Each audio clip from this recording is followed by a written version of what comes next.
The 2023 World Baseball Classic had everything. Great competition, shocking upsets, and a Hollywood ending to top it all off.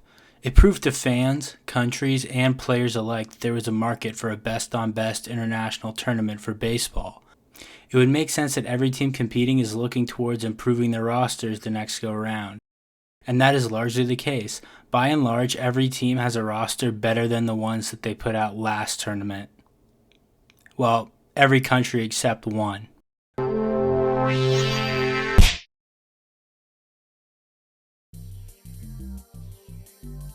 In 2023, Cuba had a great WBC. They advanced from pool play after a 0-2 start and made it all the way to the semifinals. Finishing top 4 out of the 20 best baseball nations is something to celebrate, especially placing ahead of several powerhouses like Puerto Rico and the Dominican Republic. However, diving deeper into Cuba's run shows some pretty scary underlying information. The pool that Cuba played in was one of the weakest pools the WBC has ever seen. In terms of WBSC ranking, the highest ranked team was Taiwan, who were ranked second due to their domination of youth events in Asia, rather than on the senior level. Other than them, the highest ranked team was the 8th ranked Netherlands, another team who is good, but their rank is inflated by their continental dominance of Europe. Without a true powerhouse team, the pool dove into chaos. Cuba started out 0-2 with losses to the Netherlands and Italy, but they then rallied back with wins against Taiwan and newcomers Panama, and they ended up finishing at 2-2.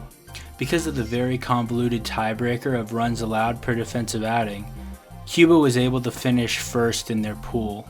On the other side of the world in the knockout stage, Cuba's continental brethren, the US, Venezuela, Mexico, and Puerto Rico, were all playing barn burners against each other, while in contrast, Cuba played Australia, a team who lost to Japan badly, upset South Korea after a base running error, and then beat China and the Czech Republic. Calling this a mid-off is underselling it. This is the most mid-off game in WBC history.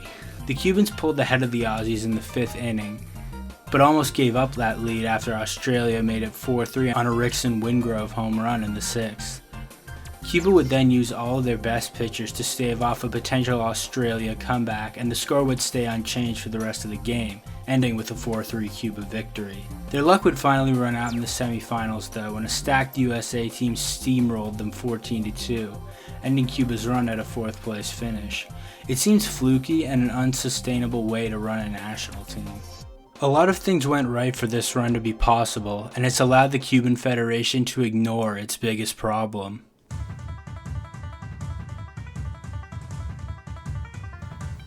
The defection process from Cuba is a broad topic that deserves its own video. Players aren't allowed to leave the country, so they illegally escape it to come to America for a better life and a chance at breaking into the MLB. It's a dangerous process that involves players and agents working with cartels and putting their own lives at risk. Yet many of your favorite Cuban players have done it. After representing Cuba in multiple international tournaments, including the 2006 WBC, Yulieski Gurriel, along with his brother Lourdes, both defected from Cuba, earning spots on the Astros and Blue Jays, respectively. Yuli even won a couple of rings as a key contributor in Houston. After leading Cuba in the 2013 WBC, Jose Abreu left Cuba to sign with the White Sox, later winning AL MVP. However, the most popular case of defecting from Cuba may have to be Randy Arozarena. Arozarena left the Cuban League after making $50 a month at the top level of Cuban baseball. Randy defected to Mexico, playing for the Toros de Tijuana. After impressing enough that he earned a tryout and later a contract for the St. Louis Cardinals, Randy broke out in the bigs as a bona fide star known for turning it on when the lights were brightest. He still held Mexico deep in his heart though, spending his time there in the off-season. Randy would get citizenship in exchange for his services at the WBC in 2023. Randy became a fan favorite at the tournament and was easily the most impactful player on a Mexico team that ended up finishing 3rd, one spot ahead of Cuba. Cuba has notoriously been hard on players who defected from their home country to play in the MLB. Up until 2023, Cuba featured a roster made up entirely of players in the Cuban leagues, with Luis Robert and Yoan Moncada being the first active MLB players on the roster, with Robert being a player that formerly had defected. However, to most defectors, the hard feelings are mutual, and most Cuban MLB players don't suit up for their country, whether they're asked to or not. Cuba could easily have a god squad of MLB talent, but they've forced themselves out of that position due to poor administrative decisions by the national team, which we'll get into more later. Despite that, Cuba has largely had impressive finishes before. It's acknowledged that while Cuba has played above expectations, their 4th place finish in 2023 was due to the structure of the WBC. Teams aren't drawn into groups like FIFA. Caraco. Rather, the groups are arbitrarily made by committee. The most apparent factor in this selection seems to be logistics, as most of the group formations throughout the history of this tournament can mostly be boiled down to this. 2 groups featuring teams from the Americas, one for Asia and Australia, and one featuring a mishmash of whatever's left. While there are a few shakeups to that formula, this is the standard approach for group creation. Cuba would often be placed in the miscellaneous group, which often meant the weakest group and the easiest path out of pool play. This means that Cuba, without much MLB talent, could advance to a deeper stage of the tournament. However, this year was different.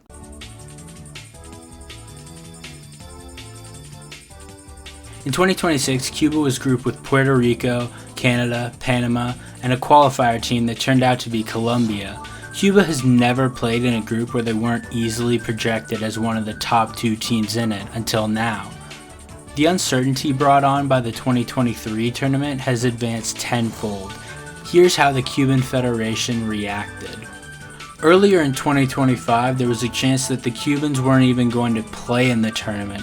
The US government had previously denied visas to Cuban national teams and other sports competing in tournaments hosted in America. This looked to extend to the WBC as Pool A was going to be hosted in San Juan, with Puerto Rico being a US territory. For a moment it looked like the Cuban national team would be forced to accept more players in America who already have visas. It was being reported that alongside Dodgers outfielder Andy Paez, some minor leaguers were also interested in repping Cuba at the international level. There was also a lot of speculation that more MLB players would represent Cuba, elevating them to championship contention. However, the team would then hire Germán Mesa as their manager, to, well, we'll say mixed reviews. Many supporters saw this decision for what it was, more of the same. After Cuba eventually did get their visas, they backtracked on a lot of talk about broadening their horizons on a roster level.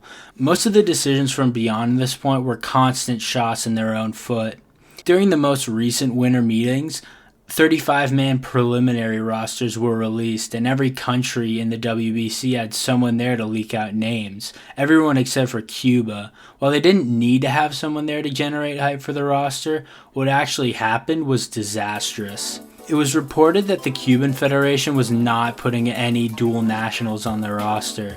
This was a huge disappointment, as one of the few names being hyped up in media circles was Angels shortstop Zach Neto, who himself is Cuban American. Neto wanted to represent Cuba. If you're Cuba, most of your top players aren't playing for you either because you said no or on their own principles. Let's face it, Cuba is not in a position to turn down good hitting when their best option after that is either some guy in AA or Arizbela Ruibarrena. Many of the players who had initially said yes had begun to take offense. Chief among them was Luis Robert, who had immediately decommitted, not coming back until, quote, everyone is allowed to play.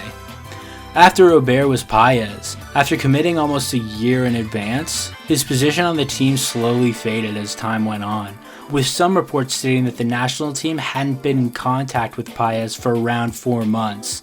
Eventually, Paez also officially decommitted. That seemed to have really done them in.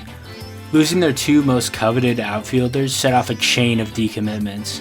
Braves reliever Daysbel Hernandez dropped out, as did Dodgers infielder Andy Ibanez.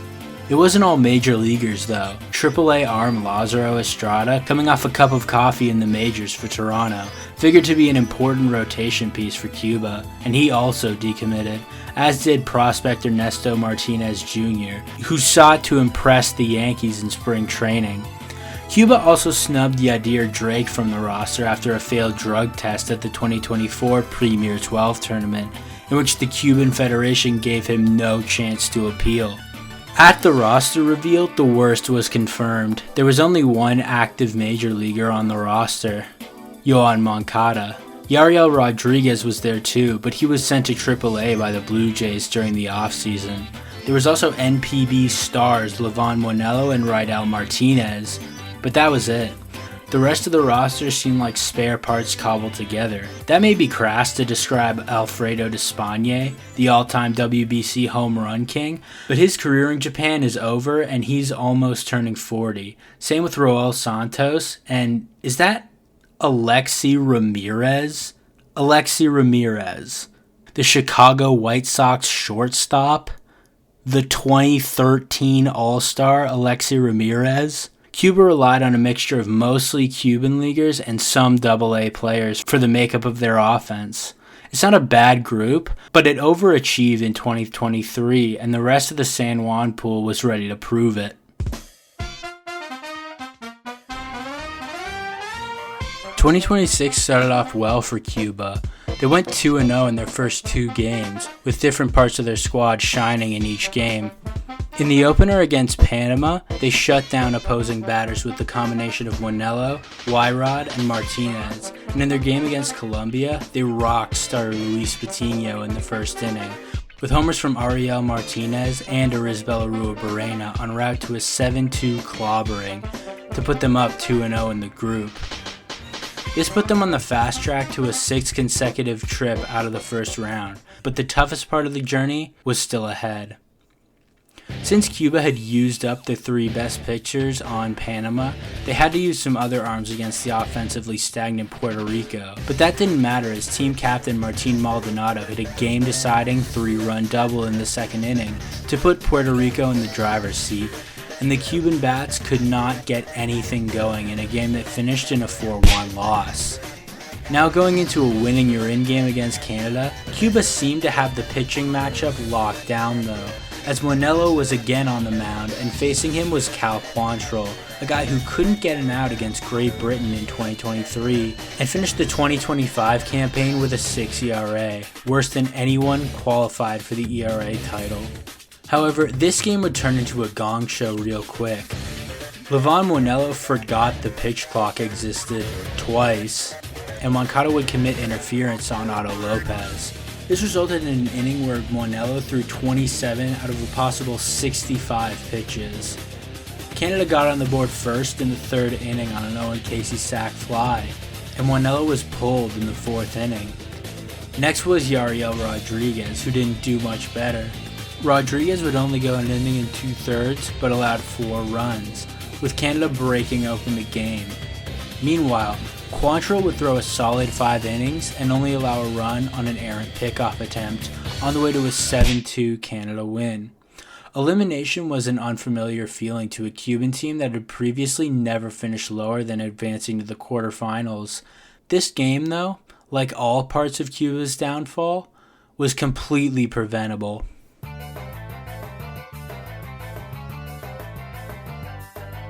For starters, this lineup construction was terrible.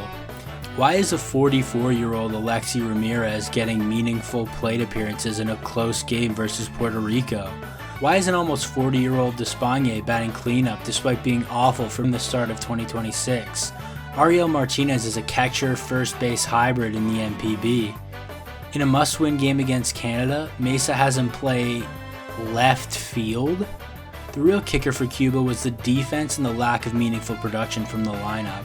Cuba had 3 errors in this game, and that was a conservative estimate. Watching the game myself, the numbers felt closer to 10.